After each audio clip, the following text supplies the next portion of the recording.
সুন্দর smartphone, right? শুধু সুন্দর চেহারা না, স্মার্টফোনটিকে ভিভো ক্যামেরা ফোন হিসেবে দাবি করছে। এছাড়াও মিরাটেক ডায়মেনসিটি 9000 এর মতো এসওসি রয়েছে এর মাঝে, 12 GB RAM, 120 hertz high refresh রেটের AMOLED panel and many more. সব কিছুই আমরা পরীক্ষা করে দেখতে চাই কোনটা কেমন রেজাল্ট করলো, আমাদের রিভিউ কি বলে। পুরো ভিডিও নিয়ে স্যাম থাকবো আপনাদের সাথে। আপনারা দেখছেন স্যামজোন। যারা নতুন, please hit the subscribe button, press the bell icon. Yeah, nice box. Premium smartphone, premium box.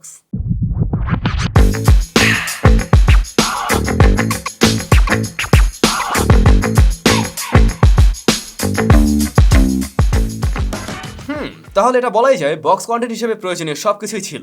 Design and build quality, দেশের মার্কেটে দুটি কালার ভ্যারিয়েন্টের স্মার্টফোনটি পাওয়া যাবে, cosmic black and urban blue. আমাদেরটা কসমিক ব্ল্যাক, তবে আরবান ব্লুটাও বেশ সুন্দর, একটু বোল্ড, হয়তো ফিমেলদের হাতে বেশি মানাবে। এই স্মার্টফোনটার কিন্তু একটি ভ্যারিয়েন্টে বাংলাদেশে পাওয়া যাবে, RAM 12 GB RAM, 256 GB storage. Rear প্যানেলের ডিজাইনে আমরা প্রিভিয়াস মডেলের সাথে একটা মিল খুঁজে পাবো, বিশেষ করে যদি ক্যামেরা মডিউলটিকে একটু দূরে সরিয়ে রাখি। বাকি বিষয়বস্তু অলমোস্ট সেম। রিয়ার প্যানেলটা ওই যে ফ্রস্টেড, এর ফলে কিন্তু স্ক্র্যাচ পড়ার পসিবিলিটি নেই। দেখতেও বেশ প্রিমিয়াম লাগে, হাতে নিলেও খুবই প্রিমিয়াম একটা ফিল হয়, এবং আপনি বুঝতেই পারবেন আপনি কোনো একটা ফ্ল্যাগশিপ ডিভাইসেই ধরে আছেন। তবে ক্যামেরা মডিউলটাকে এবারে অনেক বড়সড় করা হয়েছে। ক্যামেরা সেন্সরের পাশে আমরা কিন্তু জাইস অপটিক্সেরও ব্র্যান্ডিং দেখছি, তার নিচে টি-স্টার কোডিংয়েরও ব্র্যান্ডিং রয়েছে। ফোনের বডি ফ্রেমটা মেটাল, যা যথেষ্ট চিকন, এবং রাইট সাইডে হোম বাটন রয়েছে, তার উপরে volume rocker.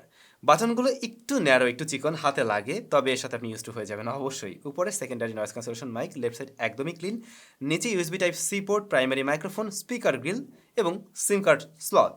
3.5mm headphone jack এই ফোনে কিন্তু নেই। আমরা কথা বলতে চাই শুরুতেই ক্যামেরা নিয়ে, যেহেতু এই স্মার্টফোনের মেইন আকর্ষণই ক্যামেরায় এবং ভিডিওগ্রাফিতে, সিনেমাটোগ্রাফিতে। রেয়ারের যে মেইন সেন্সর তা 50 মেগাপিক্সেলের, এটি সনি IMX866, যেখানে ওয়াইএস রয়েছে।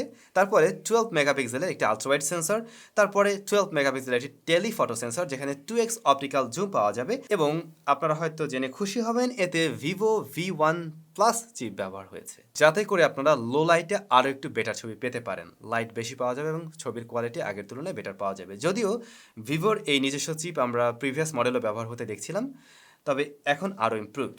এছাড়াও আপনি ছবি তোলার সময় জাইসেরও একটা ফিল পাবেন, বা জাইসের যে নিজস্ব কালার টোনটা রয়েছে সেই মুডেও আপনি ছবি তুলতে পারবেন। তো এগুলো কী কী অফার করছে আমরা শুনলাম, তবে আসলে বাস্তবিক অর্থে ক্যামেরার রেজাল্ট কেমন ছিল?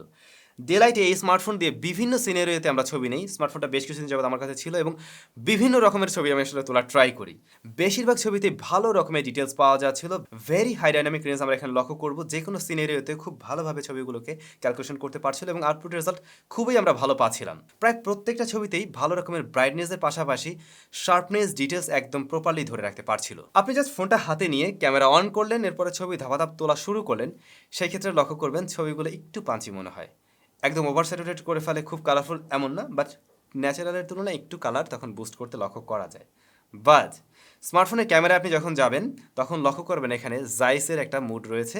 আপনি সেটা যদি এনাবেল করে নেন তাহলে একেবারে ন্যাচারাল টোনে আপনি ছবি পাবেন। যারা মোবাইল ফোনে ফটোগ্রাফি করেন তাদের এই বিষয়টা খুবই কাজে লাগে। এর ক্যামেরা যে কাজটা করে, অলমোস্ট 20% স্যাচুরেশন লেভেল কমিয়ে দেয় এবং ন্যাচারাল একটা টোন রাখার ট্রাই করে। ডে লাইটের ছবি নিয়ে আমি 100% সন্তুষ্ট, যে বাজেটের ফোন সে হিসাবে। এবার যদি লো লাইটে যাই, আমরা বলছিলাম এখানে ভিভোর নিজস্ব কাস্টম একটি চিপ ব্যবহার হয়েছে, V1+। এর ফলে লো লাইটে আরও কিছুটা ব্রাইট ছবি পাওয়া সম্ভব হচ্ছে এখন। যদিও এর যে বড় ভাই, ওইটার সেন্সরটা আরও বড়, ওইটা লো লাইটে আরও বেশি আলো নিতে পারে, বাট এটা মোটেই পিছিয়ে ছিল না, এটাও ভালো রেজাল্ট করছে। এবং আমার মনে হয় X70-র তুলনায় এর রেজাল্ট আমরা অনেকটাই বেটার পাচ্ছি এখন। রাতের বেলার ছবিতে আলো বাড়িয়ে দিয়ে একদম ব্রাইটনেস দিয়ে ঝাঁকানাকা করে ফেলে এমন না, ব্রাইটনেস বাড়ার পাশাপাশি শার্পনেস, ডিটেলস ভালোভাবে ধরে রাখে। হ্যাঁ, একদম ঘুরঘুটে অন্ধকার লো লাইটে কিছুটা গ্রেইনের দেখা পাবেন আপনি, বাট এটার ছবি আপ টু দ্য মার্ক ছিল লো লাইটেও। 12 মেগাপিক্সেলের আলট্রাওয়াইড সেন্সর দিয়ে আপনি প্রপার লাইটিং কন্ডিশনে মেইন সেন্সরের মতোই রেজাল্ট অলমোস্ট পেয়ে যাবেন। এখানে ভালো রকমের শার্পনেস, ডিটেলস পেয়েছি এবং ডাইনামিক রেঞ্জও এখানে খুবই ভালো আমরা পেয়েছি। তবে ওই যে কালার কিছুটা এখানেও পাঁচি হতে লক্ষ্য করা যায়, বাট জাইসের মোড অন করে নিলে এখানেও আপনি একদম ন্যাচারাল টোনেরই ছবি পাচ্ছেন। এবং ওয়াইড অ্যাঙ্গেল সেন্সরের রাতের রেজাল্টটা আমরা মোটামুটি বেশ ভালো পেয়েছি।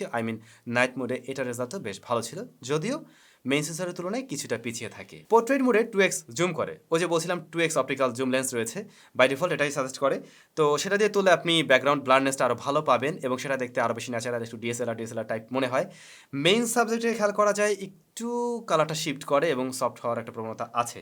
আবার আপনি যদি 2x থেকে সরিয়ে নিয়ে রেগুলার সেন্সর দিয়ে নেন, সেই ক্ষেত্রে আপনি খুব কাছ থেকেও ছবি নিতে পারবেন, বাট আমি বলবো আপনি 2x জুম দিয়েই তুলবেন, সেই ক্ষেত্রে ভালো পোর্ট্রেট পাবেন। ম্যাক্রো ফটোগ্রাফি করতে পারবেন, কিছু ম্যাক্রো স্যাম্পল রয়েছে, আমার কাছে এর ম্যাক্রো ফটোগ্রাফিও ভালো লেগেছে।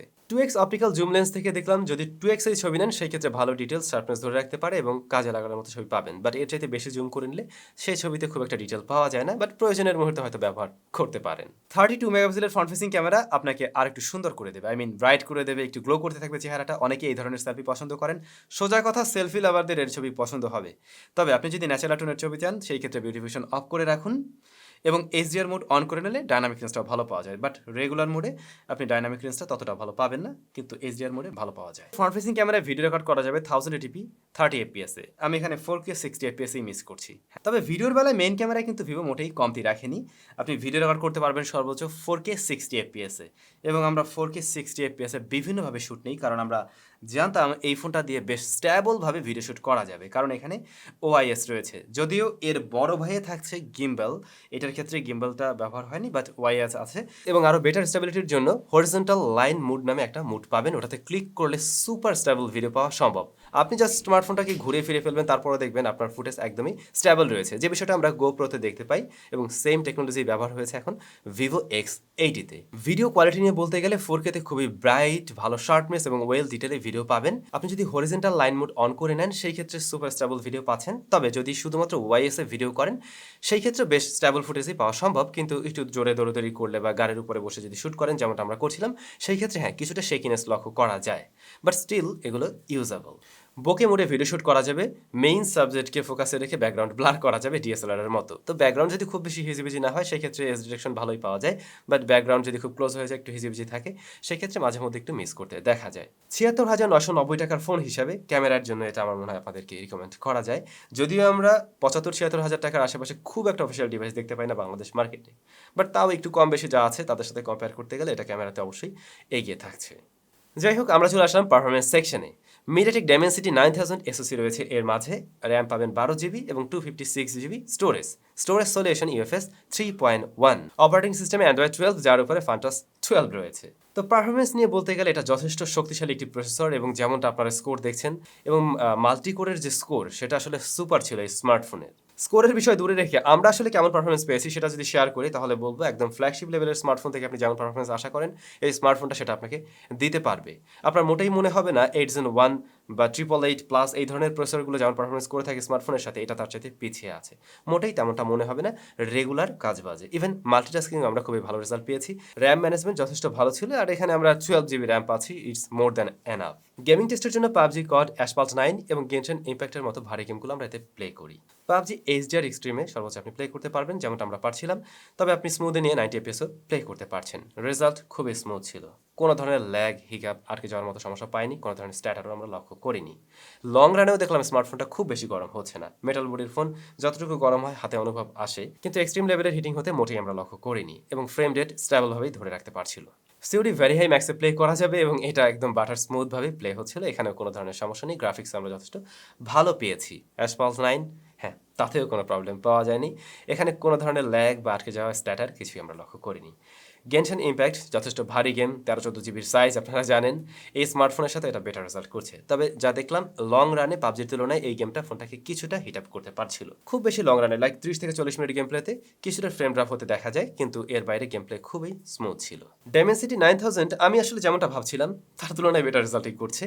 আমি ভাবছিলাম হয়তো অনেক গরম হয়ে যেতে পারে, ততটা ভালো পারফরমেন্স নাও দিতে পারে, যেমনটা আমরা কাগজে কলমে দেখছি তেমনটা হয় কিনা এরকম একটা সন্দেহ আমার ছিল, বাট না, এটা ভালো রেজাল্ট করছে এই স্মার্টফোনের সাথেও। স্মার্টফোনের display size 6.78 inch E5 AMOLED panel, 120Hz high refresh rate, 15 nits peak brightness, তো যথেষ্ট ভালো মানের ব্রাইটনেস, এবং আমরা আউটডোরে যখন শ্যুট করছিলাম ইজিলি এটা ভিজিবল ছিল, কোনো ধরনের সমস্যা হবে না, একদম ডিরেক্ট সানলাইটও।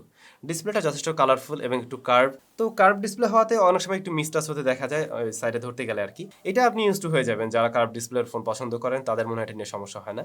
ওই ফ্ল্যাট থেকে কার্ভে গেলে প্রথম এমনটা লাগে আর কি, বাট অবশ্যই ভালো লাগার মতো। তবে ডিসপ্লেটার যে সাইজটা আর কি মানে একটু লম্বাটে টাইপের, আমার কাছে আর কি একটু বেশি লম্বা মনে হয়েছে। আমার জন্য আরেকটু যদি ছোট সাইজের হতো তাহলে আমি মনে করতাম যে একদম পারফেক্ট। এখানে আমরা যে 120Hz হাই রিফ্রেশ রেট পাচ্ছি এটা কিন্তু ভ্যারিয়েবল, আর ডিসপ্লেটা যথেষ্ট রেসপন্সিভ, অর্থাৎ টাচ রেসপন্স খুবই ভালো ছিল, বেশ ব্রাইট একটা ডিসপ্লে এবং কালারফুল, সব মিলে ভালো লাগার কাতারে থাকবে বলে আশা করা যায়। চিন বেজেল যেমনটা দেখছেন খুবই ন্যারোই আছে। আমরা যদি আসি এর ব্যাটারিতে, ব্যাটারির সাইজ হলো 4500 mAh এর বক্সে আপনি পাবেন 80 ওয়াটের চার্জার। আমরা 0 to 50% চার্জ করতে পারছিলাম মাত্র 13 মিনিটে। ব্যাকআপ, হ্যাঁ ব্যাকআপও মোটামুটি বেশ ভালোই।